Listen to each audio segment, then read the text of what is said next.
1979 ఒక విప్లవం వెస్ట్ ఏషియాని పూర్తిగా మార్చేసింది. ఇరాన్లో షా యుగం పడిపోయింది. ఒక కొత్త వ్యవస్థ వచ్చింది. అది సుప్రీం లీడర్ ఆధారంగా నడిచే పాలన. ఆ రోజు నుంచి ఇరాన్లో ఒక నిర్ణయం తీసుకున్నారు. రెగ్యులర్గా లీడర్ కనిపించాలి, లీడర్ మాట్లాడాలి, లీడర్ బలంగా కనిపించాలి.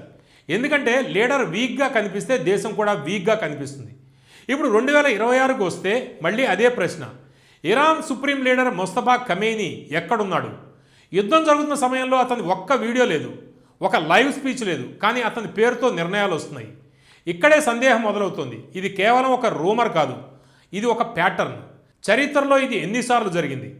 2015 నుంచి 2022 మధ్య రష్యా అధ్యక్షుడు వ్లాదిమిర్ పుతిన్ గురించి అతనికి క్యాన్సర్ ఉందని, పార్కిన్సన్స్ సిమ్టమ్స్ ఉన్నాయని అనేక కథనాలు వచ్చాయి.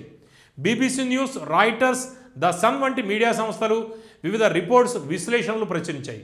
కొన్ని వీడియో క్లిప్స్లో అతను టేబుల్ని బలంగా పట్టుకోవడం, చేతులు కంపించడం, ఈ విజువల్స్ ఆధారంగా పుతిన్ ఆరోగ్యం బాగోలేదు అని నేరేటివ్ పెరిగింది. కానీ 2024 వరకు అతను అధికారంలోనే కొనసాగాడు. అంటే సమాచారం ఉంది, కానీ పూర్తి నిజం ఎవరికీ తెలియదు. ఇంకా వెనక్కి వెళ్దాం. 2003లో ఇరాక్ యుద్ధం. సద్దాం హుస్సేన్ గురించి అమెరికా ఆధారిత media CNN, the New York times, Fox News అతను దాక్కున్నాడని, అతను బలహీనంగా ఉన్నాడని, అతని డబుల్ బాడీ వాడుతున్నారని అనేక కథలు ప్రచారం చేశాయి. అప్పుడు పెంటాగాన్ కూడా కొన్ని వీడియోలు విడుదల చేసింది. ఇది నిజంగా సద్దామేనా అనే సందేహం పెరిగింది. అది ఒక సైకలాజికల్ వార్ భాగం. డిసెంబర్ 2003లో అతను పట్టుబడ్డాడు. కానీ ఆ మధ్యలో నేరేటివ్ ఇప్పటికే ప్రజల మనసులో స్థిరపడిపోయింది. ఇంకా ఒక ఉదాహరణ చూద్దాం. 2020 ఉత్తర Korea Kim Jong Un April 15 తర్వాత 20 రోజులు కనిపించలేదు. ఆ సమయంలో రాయిటర్స్, CNN, డైలీ NK అతను సర్జరీ తర్వాత సీరియస్ కండిషన్లో ఉన్నాడు, కొన్ని చోట్ల అతను చనిపోయాడని కూడా రిపోర్ట్స్ వచ్చాయి. సోషల్ మీడియాలో కిమ్ జాంగ్ ఉన్ డెడ్ అనే హ్యాష్ట్యాగ్ ట్రెండ్ అయింది. కానీ మే 2020లో అతను మళ్ళీ పబ్లిక్లో కనిపించాడు. అప్పుడు అన్ని రూమర్స్ ఒక్కసారిగా కూలిపోయాయి. ఇప్పుడు ఈ 3 కేసుల్లో ఒక కామన్ ప్యాటర్న్ కనిపిస్తుంది. లీడర్ కనిపించకపోతే మొదటి అనుమానం వస్తుంది, ఆ అనుమానం మీడియా కథగా మారుతుంది, ఆ కథ పునరావృతం అవుతుంది. 24 గంటల న్యూస్ సైకిల్లో వివిధ యాంగిల్స్లో డిబేట్స్, ఆర్టికల్స్, సోషల్ మీడియా పోస్టులు, కొద్ది రోజుల్లో అది ఒక యాక్సెప్టెడ్ ట్రూత్ లాగా మారుతుంది. ఇదే నేరేటివ్ పవర్ ఇప్పుడు ఇరాన్కి వస్తే 2026 యుద్ధ సమయంలో ముస్తఫా ఖమేనీ పబ్లిక్లో కనిపించడం లేదు. కొన్ని రిపోర్ట్స్ చెప్తున్నాయి అతను గాయపడ్డాడని, మరికొన్ని అతను కోమాలో ఉన్నాడని. ఇరాన్ అధికారికంగా మాత్రం అతను బాగానే ఉన్నాడని అంటోంది. ఇక్కడ 2 వేరువేరు కథలు ఉన్నాయి. ఒకటి అధికారిక కథ, మరొకటి అనధికారిక కథ. ఇప్పుడు మీడియా ఏం చేస్తుంది? ఈ 2 కథల మధ్య గ్యాప్ని డిస్కషన్తో, అనాలిసిస్తో, ఊహాగానాలతో నింపుతుంది.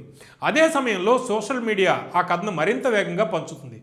ఒక స్టడీ ప్రకారం తప్పుడు లేదా అస్పష్ట సమాచారం నిజమైన సమాచారం కంటే 6 రెట్లు వేగంగా వ్యాపిస్తుంది. ఇది 2018లో MIT చేసిన రీసెర్చ్లో బయటపడింది. అంటే ఒక రూమర్ మొదలైతే అది ఆగడం చాలా కష్టం. ఇప్పుడు అసలు ప్రశ్న, నిజంగా ఏం జరుగుతోంది?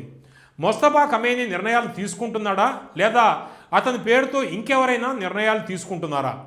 ఇరాన్లో IRGC అనే శక్తివంతమైన మిలిటరీ ఫోర్స్ ఉంది. చరిత్రలో ఇలాంటి సందర్భాల్లో పవర్ మెల్లగా మిలిటరీ వైపు షిఫ్ట్ అయ్యి ఉదాహరణలు కూడా ఉన్నాయి. అంటే బయట కనిపించేది ఒక నాయకుడు, లోపల నడిపించేది ఇంకొక వ్యవస్థ కావచ్చు. ఇది కేవలం ఒక అనుమానం కాదు, ఇది జియో పాలిటిక్స్లో చాలా సాధారణమైన విషయం. ఇప్పుడు మళ్ళీ మొదటి లైన్ గుర్తు చేసుకోండి. 1979 నుంచి ఇరాన్లో ఒక సూత్రం ఉంది, లీడర్ బలంగా కనిపించాలి. కానీ ఇప్పుడు లీడర్ కనిపించడం లేదు. అంటే ఇది ఒక హెల్త్ ఇష్యూ మాత్రమా, లేక ఇది పవర్ ట్రాన్సిషన్ ప్రారంభమా? మనకి కనిపిస్తున్నది నిజమా, లేక మనకి చూపిస్తున్న కథ? ఎందుకంటే యుద్ధంలో మొదట మారేది సత్యం కాదు, సత్యం ఎలా చెప్పబడుతుందో అదే.